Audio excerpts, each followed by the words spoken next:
রানী Elizabeth বা রবীন্দ্রনাথের portrait থেকে শুরু করে প্রাণ প্রকৃতির নানা বিষয়ে ছবি আঁকেন ইকবাল হাসান।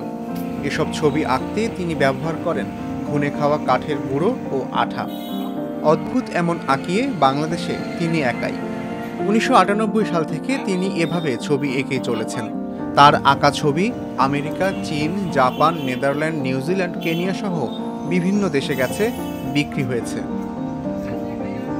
বিদেশি যেগুলো চাই এটা হচ্ছে আপনার ৮ ইঞ্চি বাই ৬ ইঞ্চি মাপের ছবি। এটা হলো কাঠ দিয়ে ফ্রেম করে কাগজে পিসবোর্ড লাগে, তার ঘুমা কাটা দিয়ে লাগাইয়া পরে কাপড় দিয়ে ফিটিং করি। ফিটিং করার পর ওইখানে পেন্সিল দিয়ে যে ড্রয়িং করি ওইটার উপর কাজ করলে ছোট ছোট এবং প্লাস্টিক দিয়ে বাধাই করি না, এটা এমনি ওরা পছন্দ করে। বিষয়বস্তু থাকে যে আপনার পশু পাখি, ছোট্ট একটা ঘর, কিছু কয়েকটা গাছ।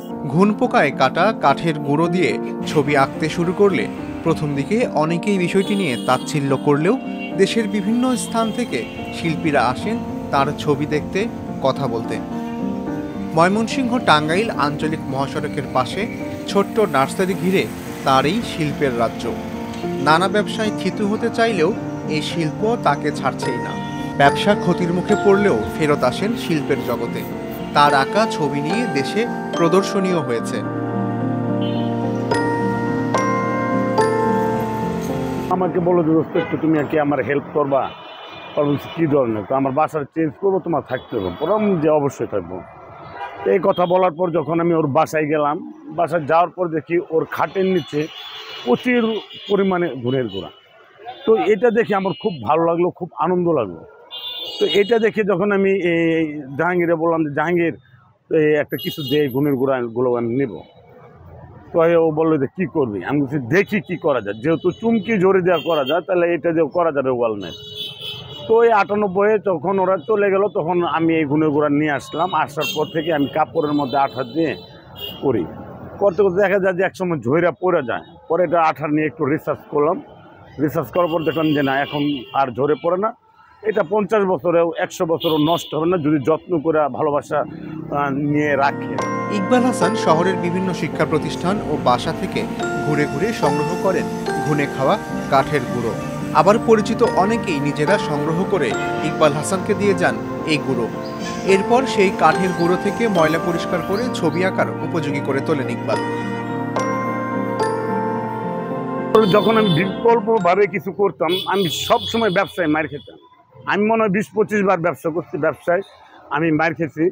তো আমি শিল্পকর্মটাই আমি দেখলাম যে আমাকে সুইট করে, মানে পছন্দ, শিল্পকর্মটা পছন্দ। সেই শিল্পকর্ম দিয়ে আমি মোটামুটি চলাফেরা করি এবং এই ৪ বছর যাবৎ এই নার্সারির ব্যবসাতে টুকটাক চলে। ইকবাল হাসান পাকা সড়কের পাশে নিজের শিল্পকর্ম নিয়ে ব্যস্ত থাকেন, পাশাপাশি নার্সারি থেকে গাছও বিক্রি করেন। তার নার্সারিতে রয়েছে দেশি বিদেশি নানা জাতের গাছ। মানুষ অপলক তাকিয়ে দেখেন এ শিল্পীর ছবি আঁকার দৃশ্য। কাগজের বোর্ডে কাপড় লাগিয়ে ক্যানভাস তৈরি করে তাতে ছবি আঁকেন তিনি। আমরা যখন দেখা যায় যে রাস্তায় যে যাইতেছি এই সময় জিনিসটা আঁকতেছে দেখে খুবই ভালো লাগে। তো দাঁড়িয়ে দেখি জিনিসটা খুবই সুন্দর করে তৈরি করতেছে, তো খুবই একটা মনোমুগ্ধকর একটা বিষয়। আমরা যখন এই এলাকায় আমরা বিভিন্ন কাজকাম করি, এদিক যখন হাইটা যাই তখন দেখি যে সে এখানে আঁকাইতেছে, করতেছে গুণের গোড়া দিয়ে মানুষ এগুলো খুব সুন্দর করে করতেছে।